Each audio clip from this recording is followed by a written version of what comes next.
Okay, now let's talk about what I like to call the mass-energy relationship versus the space-time relationship.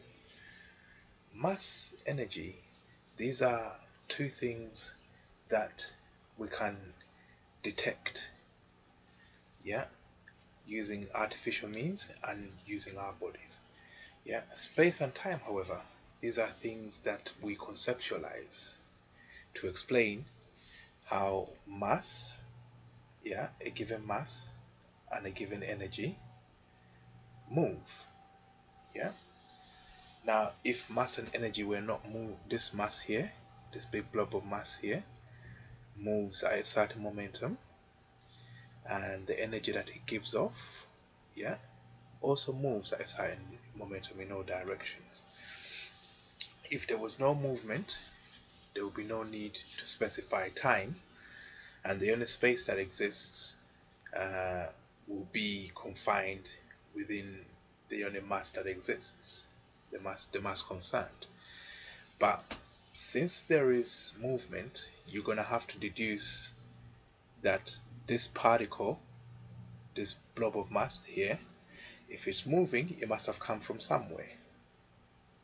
Yeah, so you conceptualize the space and time where it came from, and if it's moving, it must be going somewhere, so you conceptualize the space and time where it's going into, and the energy it's giving off must be going somewhere. So this leads you to deduce space-time, yeah, of a certain shape and size. So if the energy given off by this mass is going up there, then there must be a space for it to travel to. This is what you conceptualize. It doesn't actually exist. Space and time do not exist. These are things which are man-made. These are things that you use to explain how things move. These are not things you can detect. These are things you can detect. You cannot detect them directly. These are things that are inferred. Yeah, it's like God. You need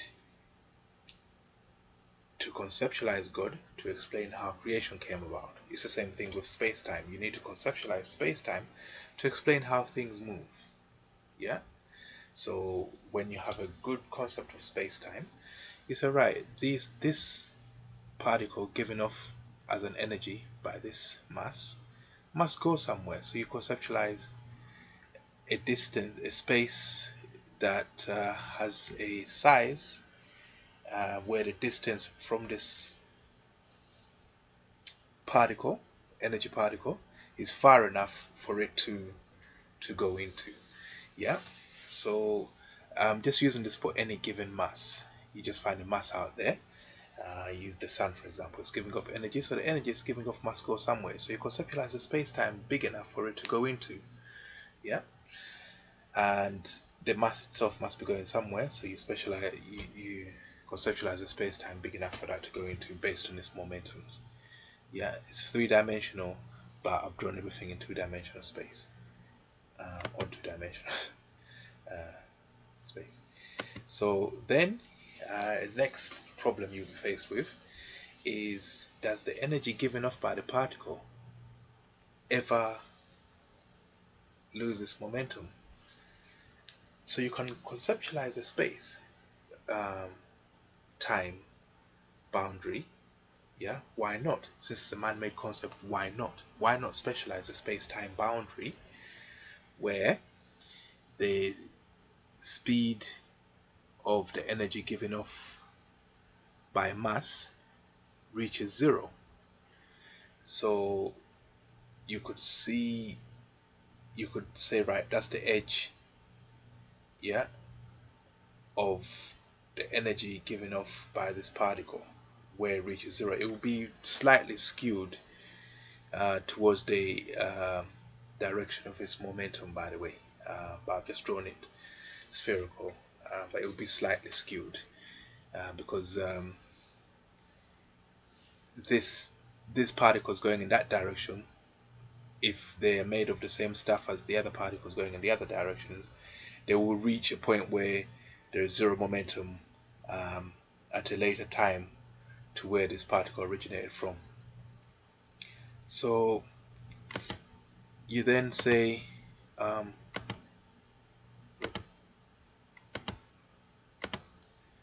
what happens when energy starts having zero momentum? Yeah. I postulate, I suggest, let's suggest that it clusters to form another mass, a later mass. So this mass is formed from the energy that this mass gave off, and you can see that as well, that the sun kind of does that, isn't it?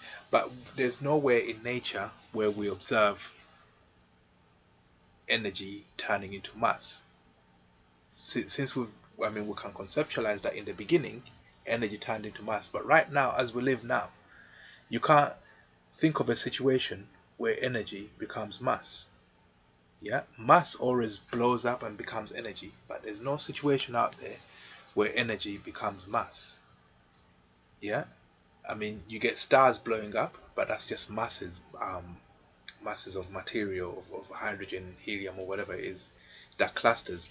But for energy to become mass, we don't observe that anywhere in nature. So I suggest that where the momentum of energy reduces to zero, that's when it starts to become mass again. So you imagine an edge somewhere out a long distance away from the mass that gave off that energy, where that will happen. If there's enough energy given off at that edge, there'll be enough particles to cluster into mass. So now you've got a mass that's clustered, a later mass, that formed from an earlier mass. Then this will lead you to conceptualize another boundary. This will another space-time boundary, a new space-time boundary, where this newly formed mass is going to travel to, and the energy is going to give off, where that's going to travel to. So when you start to look at things moving, you can look ahead of where the mass is and say, well, right, if this mass keeps moving in that direction and giving off this much energy, they're gonna reach a point where the energy given off reaches zero momentum, and starts forming mass, a later mass from it. Why not? Space-time works like that for me. Space-time is something that you can shape any way you want. You can make it into anything you want. You can stretch it. You don't even have to imagine an edge of the universe. An edge of the universe to me is where light and mass come to an end. The edge where light hasn't reached yet. So that's the edge of the universe, where let's say there was a big bang. I don't agree with it, but all this light went out in all directions, but it's traveling to a point. The earliest light is at the edge of the universe, but there's a space where it hasn't reached yet. So it's at the edge of the universe, and the space where it hasn't reached yet, that is just a man-made concept. You can conceptualize that space, but it doesn't actually exist. Space and time do not exist. These are man-made concepts. So you just need, the only things that do exist is mass and energy. The space and time that they exist in, that's something you need to conceptualize to explain how they exist, but they don't actually exist in nature. But it's just things you make up. But the only things that do exist are mass and energy. The space-time you made up, it doesn't exist. Don't confuse yourself.